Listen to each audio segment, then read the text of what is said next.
Hello, YouTube. Welcome back to Jordy's Basement. It's been a while. This is Jordan, and I've decided to post because I came across a haul, a pretty big one. I'll probably have to divide this up into several videos, but I had to share it with you. There's so much cool stuff in here, and I was just very excited about it. It's been a couple of weeks now that I've been going through it. There's lots of boxes. I'm going to try to go through some of the pieces that I found most interesting. A lot of this stuff, being a music fan for 50 years, I had never heard before. Almost embarrassed to say some of these titles, so try to be nice to me in the comments. But I'm gonna go through these best I can. I don't know about first presses versus reissues. Some of the stuff I do, I know it's all early. Most of it is early, very little modern. We're talking late 60s to early 80s here. So, and it goes all over the gamut. So let's just take a look and let me know what you think. This is the first album from Carly Simon. And all of these are pristine. The person who had these took great care of them, which some of these are just look like they were just taken out of the wrapper, including this one, this Carly Simon. I love that song. That's the way I've always heard it should be. The rest of this album is fantastic. I actually spun this one yesterday. So I'm gonna go through these, like I said, pretty quick. Frank Zappa, Hot Rats. Never owned a Zappa vinyl before. And I love this one here because it says, "This movie for your ears was produced and directed by Frank Zappa." This movie for your ears. Of course, I've heard of Hot Rats. Peaches and Regalia is on this album.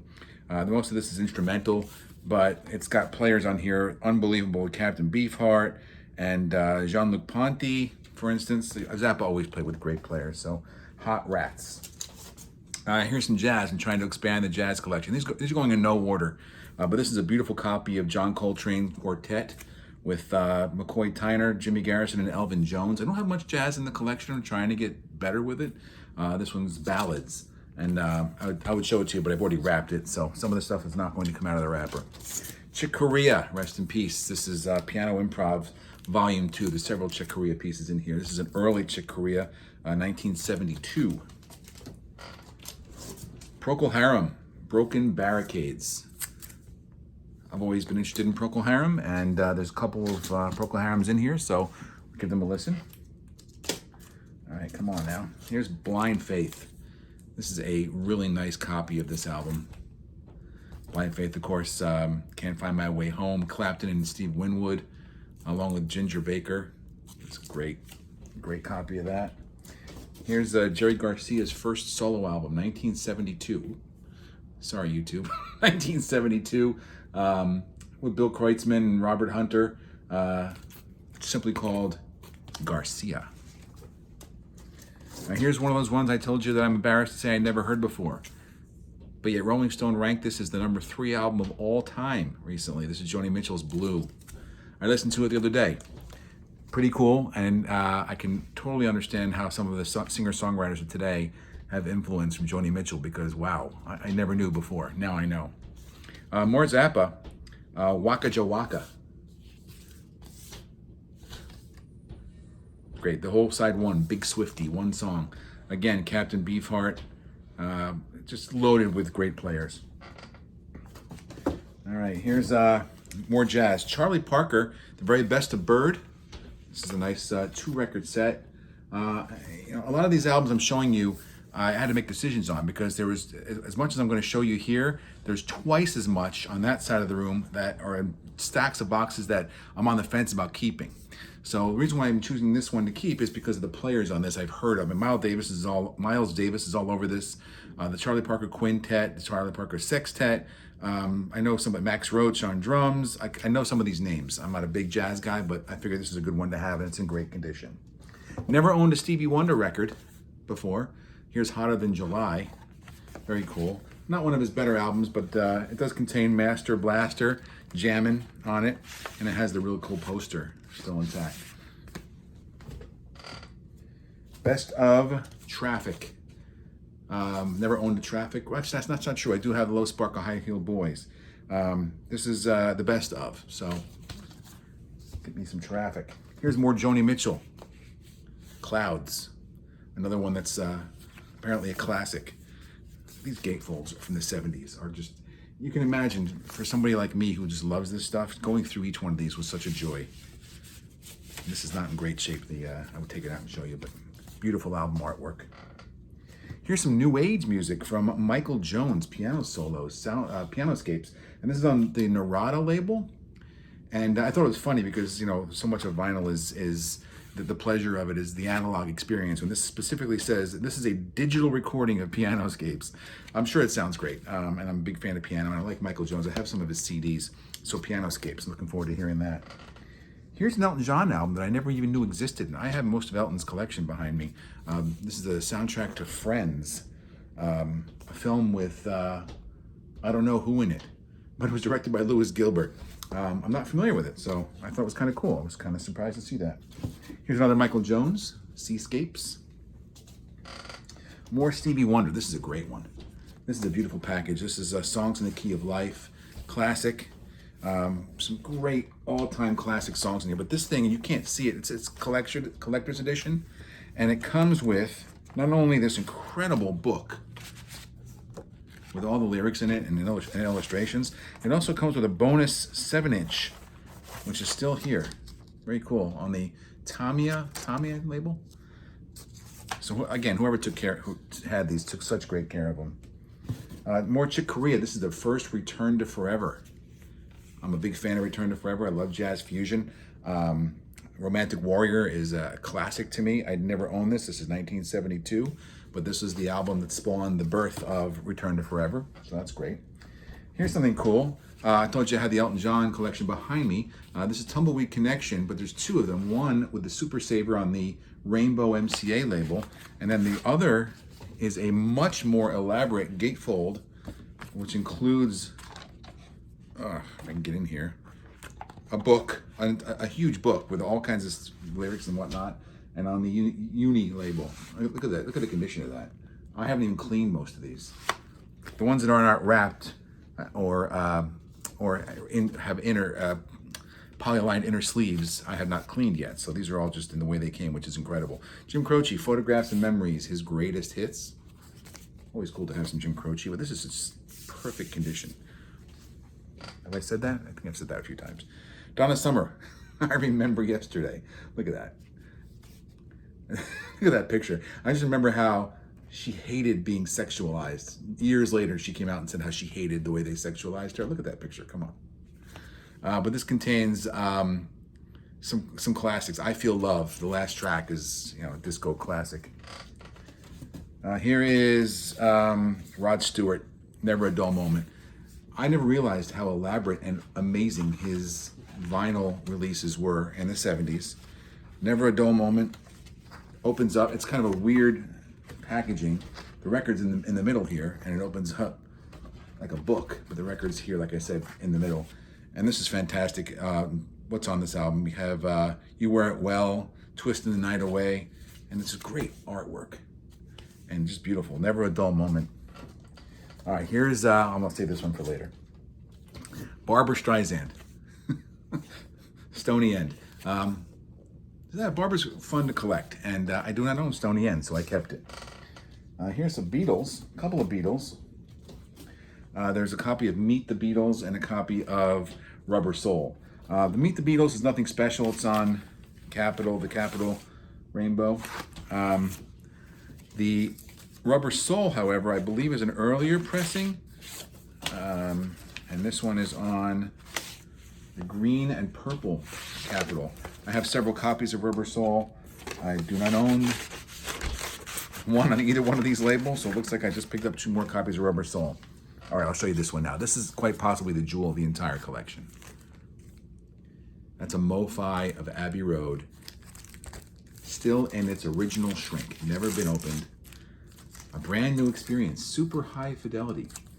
I can't imagine how this sounds, and I'm never going to know because I'm not going to open it.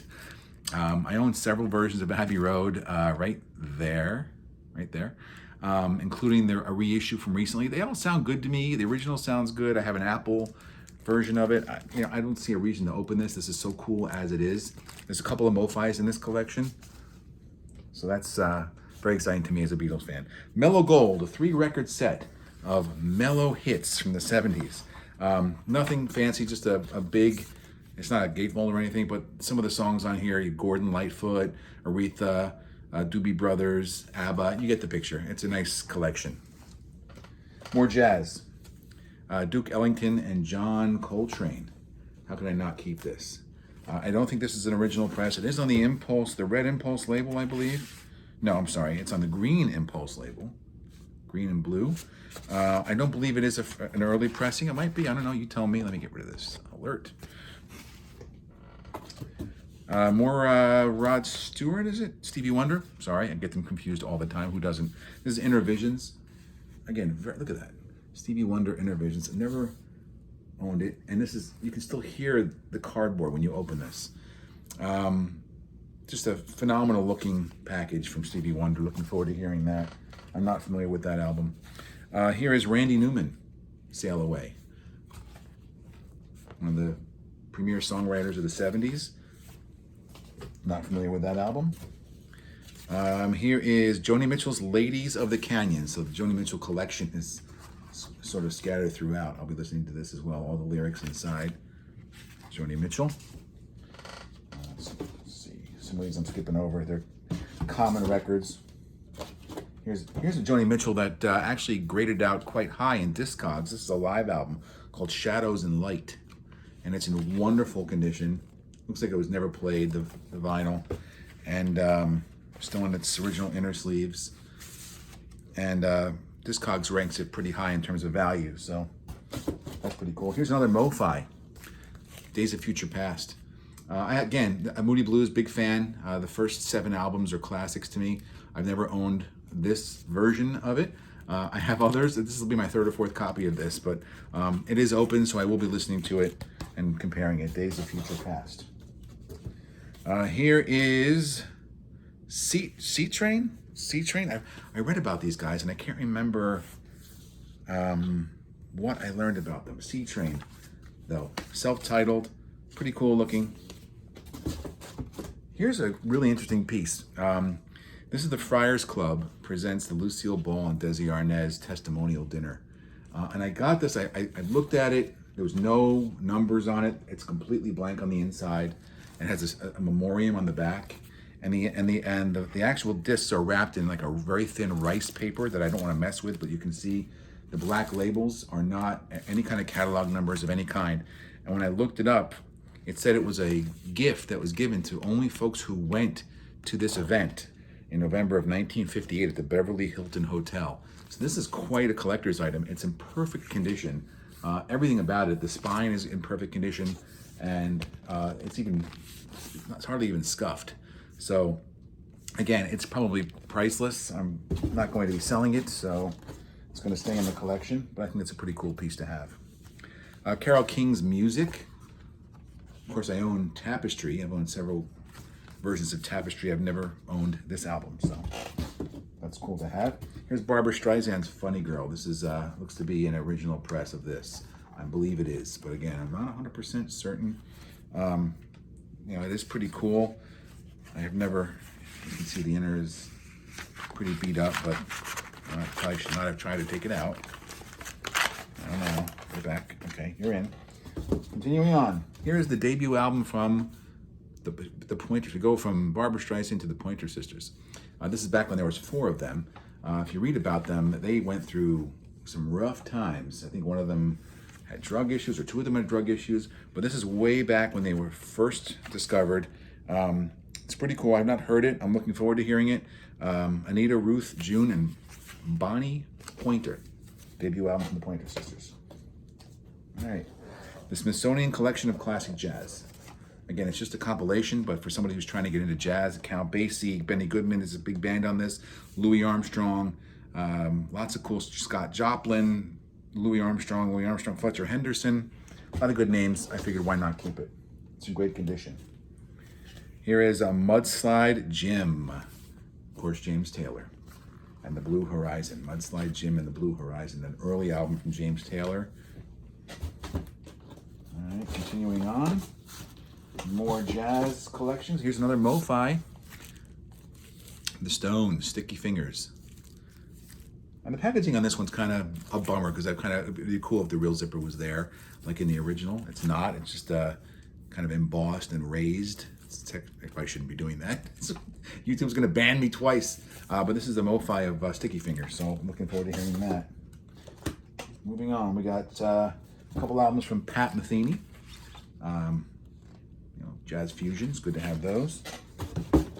Getting to the end of this box, and I'm probably going to call it after this and have a second video for box number 2.